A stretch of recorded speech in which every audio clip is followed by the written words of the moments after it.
Hello, my name is Shukrad, and in this lesson I'd like to share some work that I did a couple of years ago, and the main task was to create some um, animation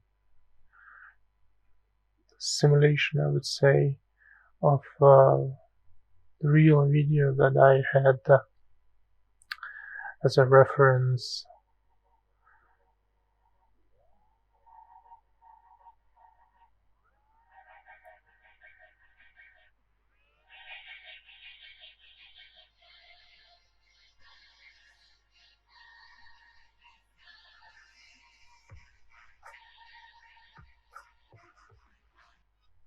So as you see, the main task was to create that simulation of a bucket spinning and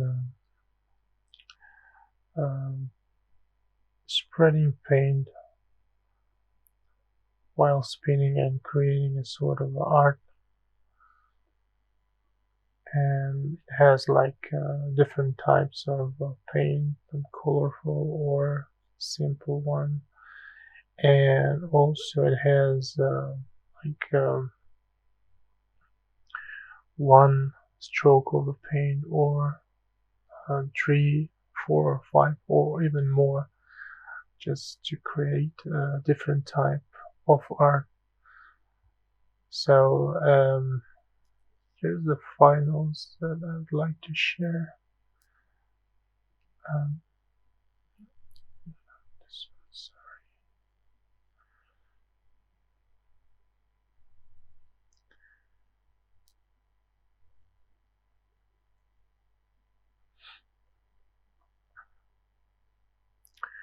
this one is supposed to be for a mobile game that you can um,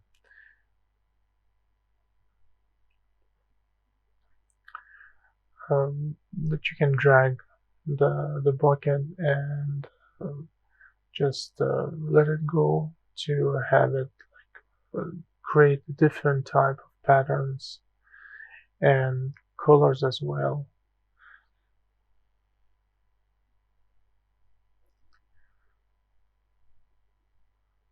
Okay, there's a few.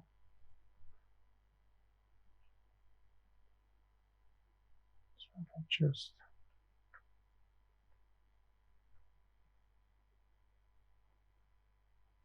and the last one.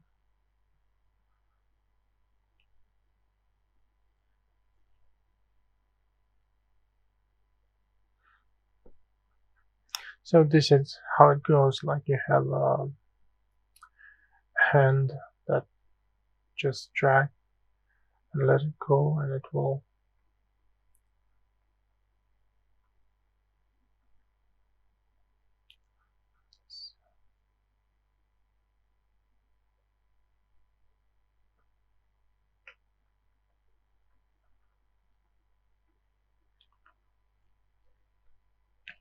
Okay, the first tests that I've done are usually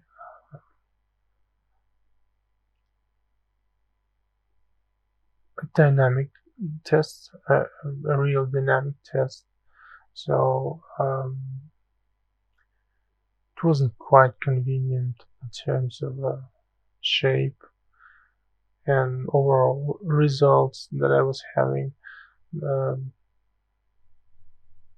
and of course, simulation time was quite heavy for my computer, so as well as deadlines.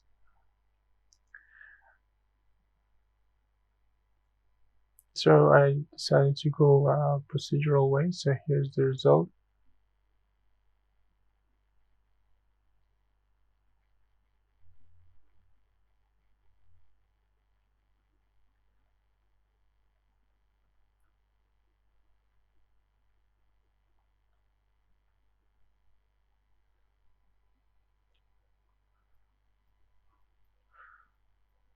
Okay, so the hand part is animated. The bucket itself, I had a model, and it was actually attached to the main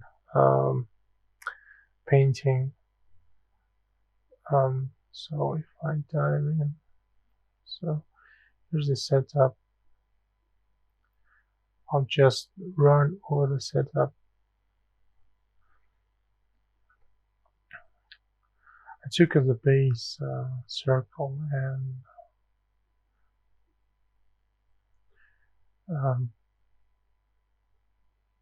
transformed it to my needs, and then created a few pieces in case client wants like more than one stroke of paint.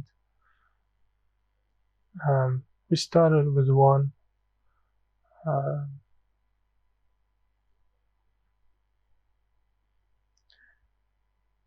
And then I gave some attributes to the point so I can extract it later on. So this is the main animation part. It's simple expression that controls sine and cosine, time multiplied by frequency and amplitude. So this way I could animate, I think, and to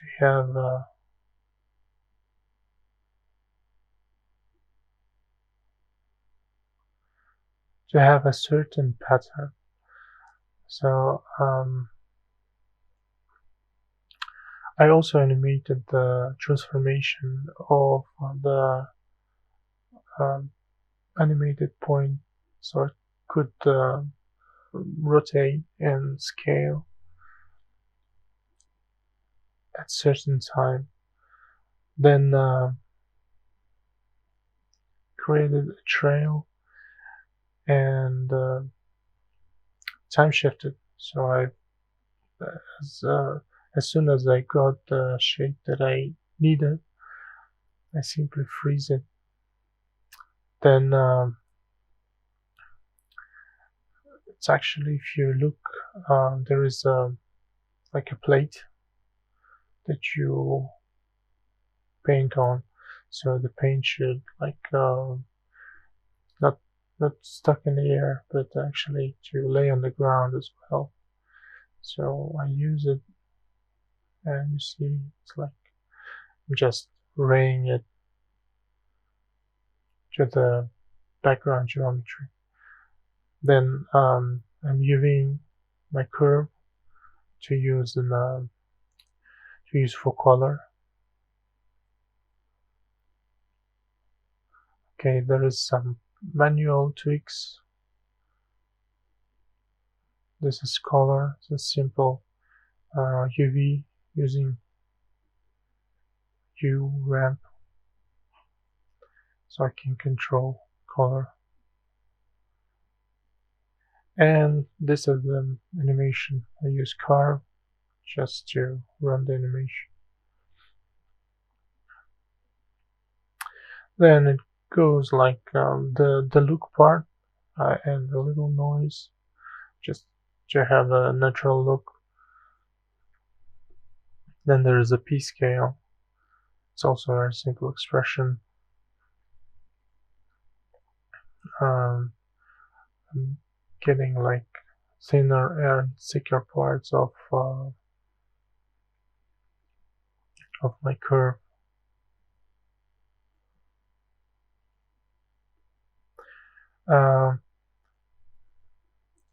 Some up vectors and normals generated, and the final look.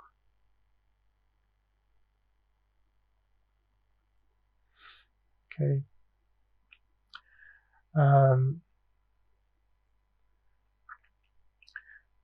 I clipped the bottom part. I don't want geometry penetration, so it won't flicker Yeah, and also I smooth the geometry, and then I used attribute transfer just to mix the colors whenever they cross each other lines, and they will transfer the color. Okay, subdivided it and a little blur, so you can have that feel of a paint. Okay. Another thing I've done is splats. If I trace some free image on the internet with the splats.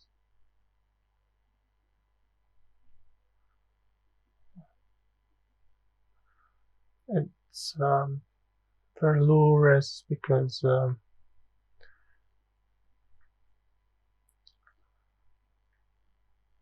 there's a lot of splats, and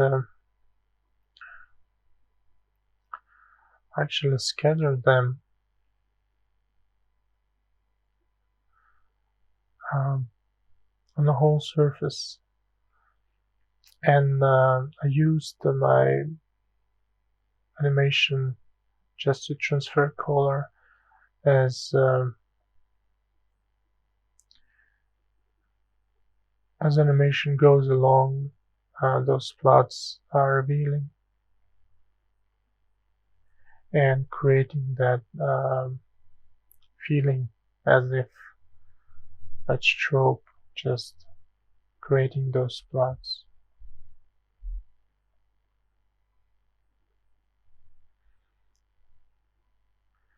And the final one, the dripping liquid itself, dripping paint itself. So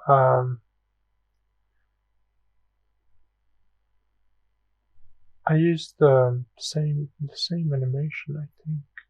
Yeah.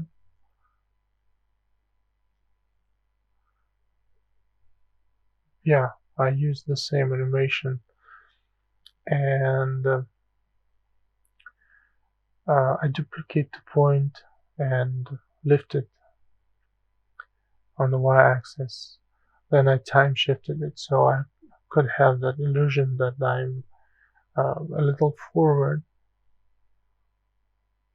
Yeah, and then I grouped it so I connect the points, tweak the normals,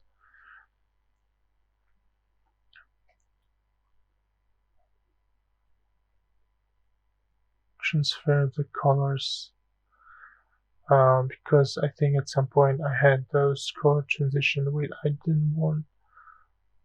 Then I resampled my line, and I made a simple deformation, because like when so that stroke would bend a little while it's drawing the strokes. And the last one is a p-scale as well. Also I use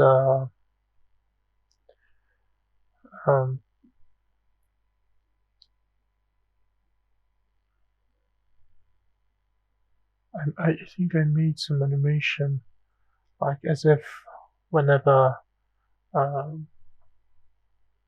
the paint is falling, creating a little splash.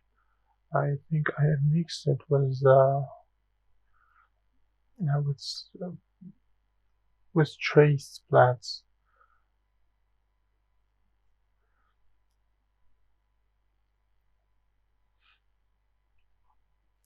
Okay, the final look be like this. Yeah.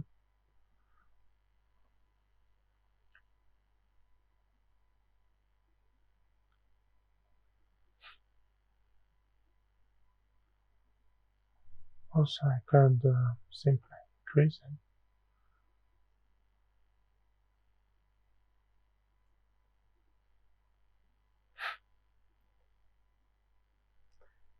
Maybe it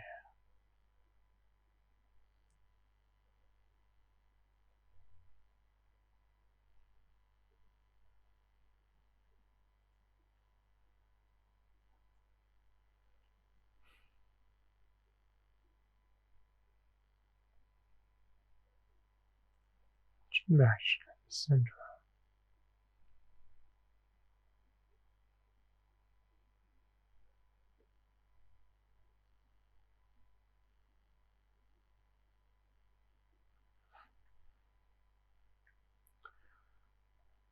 Whatever. So the main point was like to create an illusion of splat.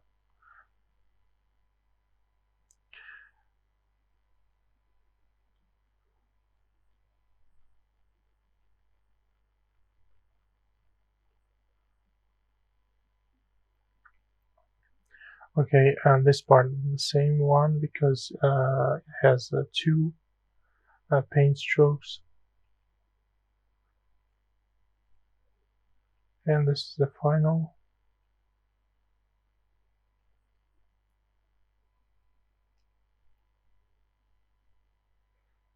I simply copied the pocket to the upper point of the spilling paint.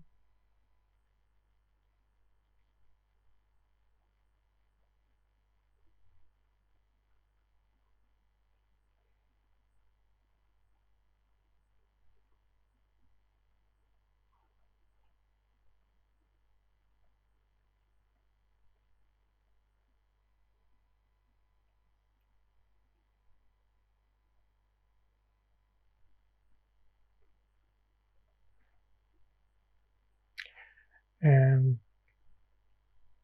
yeah, this is the result. Also, I did some um,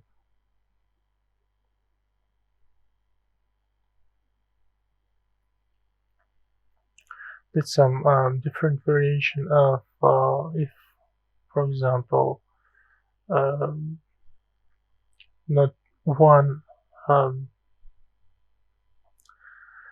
stroke would be used, like what it would look like.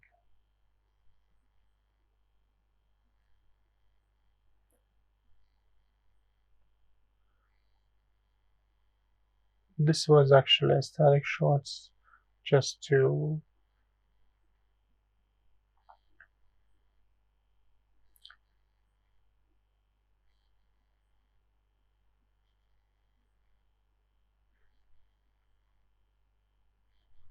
see how it would look like and what you can achieve with this method.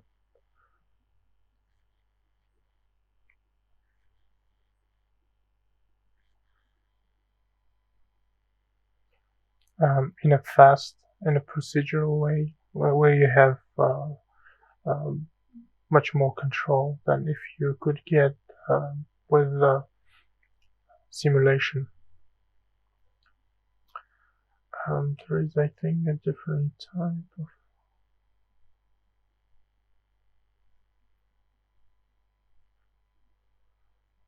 Yeah, there is a different type of.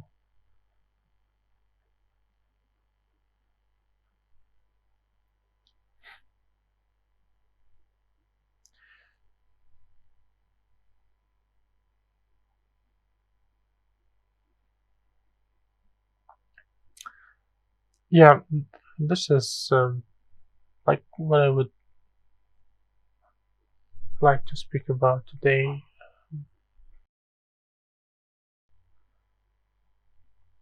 Well, I hope you liked the lesson and the information was valuable. Thank you.